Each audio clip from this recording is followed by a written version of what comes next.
Praise lord. దేవాతి దేవునికి వందనాలు. ప్రభు నామమున మీ అందరికీ నా ప్రత్యేకమైన వందనాలు, శుభాలు తెలియజేస్తున్నాను. ఈ దినము కొరకు ఏర్పాటు చేయబడిన దేవుని వాగ్దానము 12వ కీర్తన 5వ వచనము.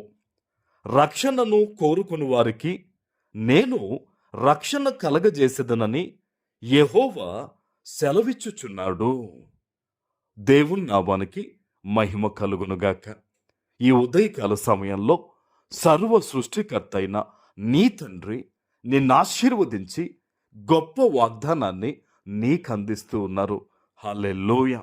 ఆయన అంటూ ఉన్నారు, నీవు రక్షణ కోరుకునే వ్యక్తివైతే, నీవు దేవుని సన్నిధిలో పట్టుదలతో ప్రార్థన చేస్తున్న వ్యక్తివైతే, ఈరోజు ఈ వాగ్దానం నీ కొరకే. ఆయన నీతో మాట్లాడుతూ ఉన్నారు. నీవు నన్ను రక్షణ కోరుకుంటున్నావు గనక నేను నిన్ను రక్షిస్తానని. ఆమేన్.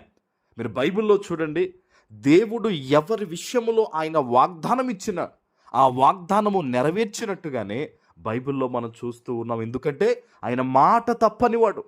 ఈరోజు ఏ విషయంలో నీవు తండ్రి నన్ను రక్షించని నువ్వు ప్రార్థిస్తున్నావు, ఒక ముఖ్యమైన మాట గుర్తుపెట్టుకోండి. ఆయనకు నిజముగా మొరపెట్టు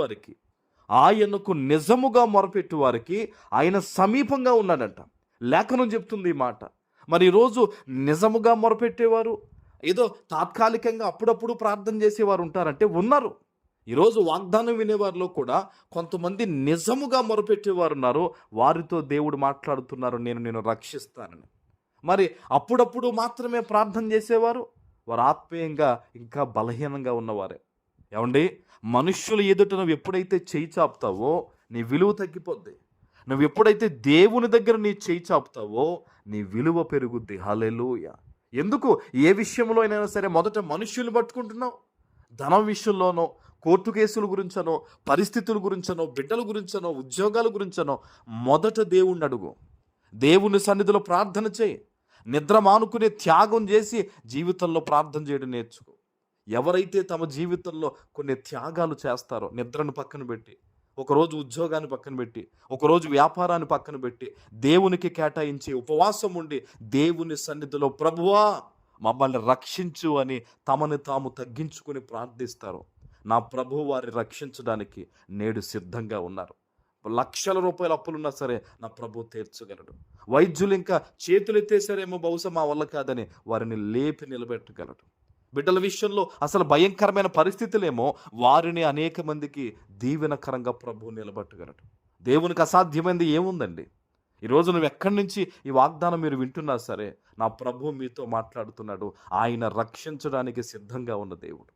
ఆయన విడిపించడానికి, కాపాడడానికి, బలపరచడానికి, లేవనెత్తడానికి సిద్ధముగా ఉన్న దేవుడు. ఈరోజు ఈ వాగ్దానాన్ని పొందుకోవడానికి నువ్వు సిద్ధమేనా? దేవుని సన్నిధిలో ఈరోజు నాతోనే దేవుడు మాట్లాడాడు. నాకే ఈ వాగ్దానం ఇచ్చాడని నిన్ను నువ్వు ఇంకాను పవిత్రపరుచుకుని దేవుని కొరకు నీతిగా జీవించడానికి అడుగులు వేస్తూ ఈ వాగ్దానం ఎత్తిపెట్టి ప్రార్థించడానికి నువ్వు సిద్ధంగానే ఉన్నావా? అయితే ప్రభు నీతోనే మాట్లాడుతున్నాడు. నువ్వేమాత్రం ఈరోజు చింతపడొద్దు, ఏమాత్రం భయపడొద్దు. దేవుడు నీకు తోడుగా ఉన్నాడు. అద్భుతమైన రీతిలో దేవుని రక్షణ ఈరోజు నీ మీదకి రాబోతూ ఉంది. నీ ప్రతి పరిస్థితిని దేవుడు చక్కబెట్టి అనేక మందికి దీవెనకరంగా నేను దేవుడు విస్తరింపజేసి ఆశీర్వదించబోతూ ఉన్నాడు. ఆమేన్. ప్రార్థన చేసుకుందాం. పరిశుద్ధుడా, ప్రేమ కలిగిన తండ్రి, మీకు వందనాలు. ఈ ఉదయకాల సమయంలో మీరు ఇచ్చిన ఈ వాగ్దానము ప్రతి బిడ్డ జీవితంలో నెరవేర్చి స్థిరపరచమని యేసు నామమున ప్రార్థిస్తున్నాను తండ్రి. ఆమేన్.